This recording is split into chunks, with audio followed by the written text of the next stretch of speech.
Autour du documentaire Révolution École de Joanna Grudzinska, qui raconte l'histoire de l'école nouvelle entre deux guerres, nous avons reçu Laurence Decoq, professeur et auteur de nombreux ouvrages d'histoire de l'école et de pédagogie critique. Laurence Decoq revient notamment sur l'histoire des écoles freinées. Moi, j'aime bien voir l'histoire comme un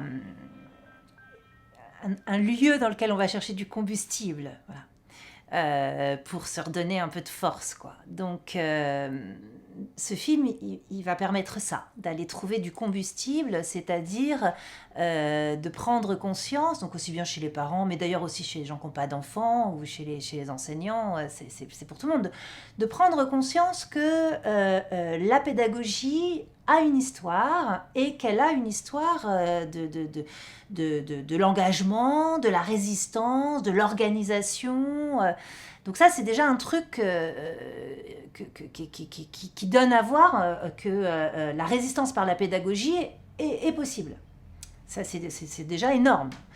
Et je pense que ce film-là peut servir à ça. Deuxième chose beaucoup plus large, l'école a une histoire. C'est quand même dingue à quel point l'histoire de l'école est méconnue aussi. L'école a une histoire. Et là aussi, quand on va regarder l'histoire de l'école, on s'aperçoit quand même que, par exemple, le moteur de la démocratisation scolaire a longtemps animé les réformes éducatives. On peut du coup se rendre compte qu'aujourd'hui, c'est plus du tout le cas. Donc, ça aide à des prises de conscience aussi sur le mal qui est fait aujourd'hui à l'école.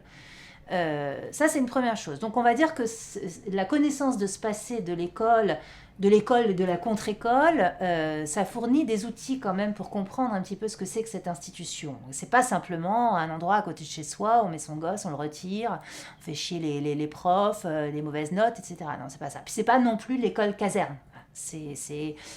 L'école échappe à ces caricatures. Voilà, elle a de multiples histoires et notamment celle-ci. Donc c'est bien d'aller y mettre le nez pour connaître. Maintenant, qu'est-ce qu'il est possible de faire aujourd'hui? Évidemment, c'est très compliqué. La première chose que je pourrais dire déjà, c'est que, en revanche, il y a urgence à commencer à y penser très sérieusement. Parce que le gouvernement qui est aujourd'hui à la tête de la France, c'est un bulldozer.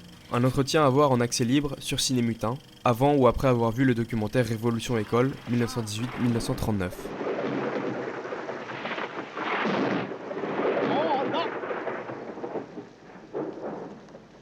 Charles